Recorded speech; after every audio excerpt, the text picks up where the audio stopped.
দরকার নেই। আমি আপনাদের সন্তান হিসেবে এখানে এসেছি। আমি জনগণের পক্ষ থেকে এসেছি, জনগণের দাবি দেওয়া নিয়ে এসেছি, একটি নতুন বাংলাদেশের স্বপ্ন নিয়ে এসেছি। এখন আমি আপনাদের কাছে সেই সহযোগিতাটা কামনা করছি।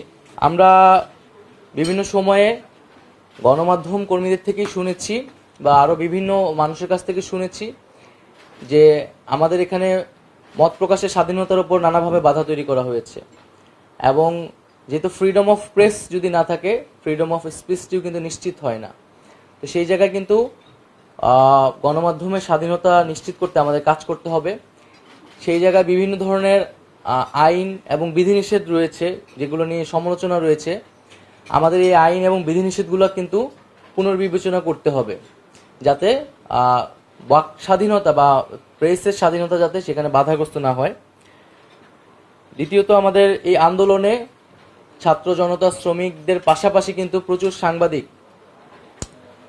শহীদ হয়েছেন, আহত হয়েছেন। আমি জানি না এখন পর্যন্ত কী উদ্যোগ নেওয়া হয়েছে, কিন্তু দ্রুত সময়ের মধ্যে এই সাংবাদিক যারা এখনও আহত অবস্থায় আছেন এবং যারা শহীদ হয়েছেন তাদের পাশে এবং তাদের পরিবারের পাশে আমাদের দাঁড়ানো উচিত। এবং আমরা এই আন্দোলনের পরিস্থিতিও যদি একটু বলি, আমরা দেখেছি যে আপনারা সবই জানেন যে আন্দোলনের মাঝে কিভাবে ইন্টারনেট বন্ধ করে দেওয়া হয়েছিল এবং একটা ব্ল্যাক আউটে চলে গেছিল, এখানে কি হচ্ছিল কিছুই জানা যাচ্ছিল না। এবং একদিকে ইন্টারনেট বন্ধ করে দেওয়া হয়েছিল, সোশ্যাল মিডিয়া বন্ধ, তথ্যের কোনো প্রবাহ চলছিল না, মানুষের কাছে কেউ কিছু জানতে পারতেছিল না। এবং অন্যদিকে ইলেকট্রনিক মিডিয়া কিন্তু সম্পূর্ণ সরকারের করায়ত্তে ছিল।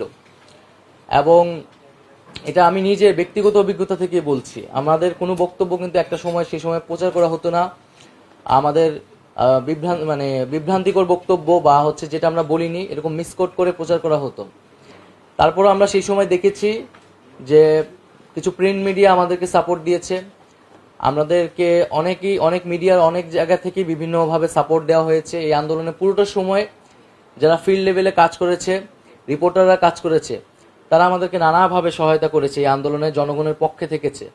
হয়তো হাউজের পলিসির কারণে, মালিকের কারণে অনেক কিছু তারা সেই সময় করতে পারেনি। তো আমরা চাই না যে এই জিনিসগুলো বাংলাদেশে কখনো পুনরায় ফিরে আসুক।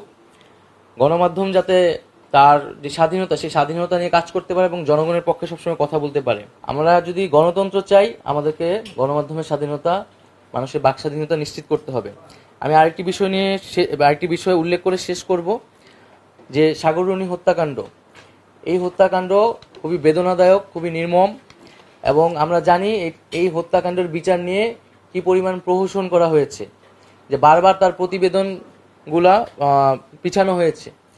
তো এই সাগররুনি হত্যাকাণ্ড সহ এই ধরনের যে হত্যাকাণ্ডগুলো হয়েছে, সাংবাদিকদের উপর নিপীড়ন হয়েছে, এই বিষয়গুলোর তদন্ত করতে হবে এবং সরকারের জায়গা থেকে যা ভূমিকা বা মন্ত্রণালয়ের জায়গা থেকে সেই ভূমিকাগুলো আমরা অবশ্যই পালন করব। বিদ্যমান যে আইন এবং বিধিনিষেধগুলো আছে, আর সেগুলোতে যদি সংস্কার আনার প্রয়োজন মনে করা হয়, সেগুলো আপনাদের সাথে আলোচনার মাধ্যমে আমরা এই বিষয়ে উদ্যোগ নিব।